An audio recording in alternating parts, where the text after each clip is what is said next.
అబ్బా! ఈ చలికాలంలో పిల్లలకి ఏదైనా వేడిగా చేసి పెట్టాలంటే, ఆ చలిలో చేసేటందుకు కాస్త ఇబ్బందిగానే ఉన్నా, తొందరగా అయిపోయే స్నాక్స్ మాత్రం అప్పటికప్పుడు చేసేయొచ్చు. అందులో ఇదొకటండి.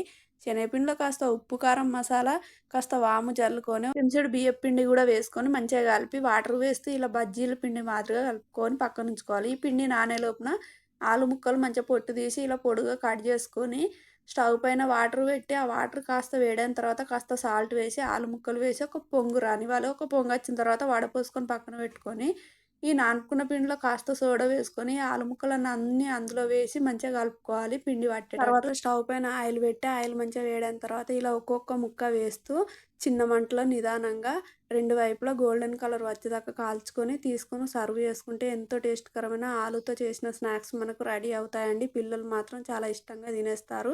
టైం గూడా ఎక్కువేం పట్టదు. ఈ వీడియో గనుక మీకు నచ్చితే లైక్ చేయండి, షేర్ చేయండి, సబ్స్క్రైబ్ చేయండి. మన ఛానెల్‌ని ఫాలో అవ్వండి.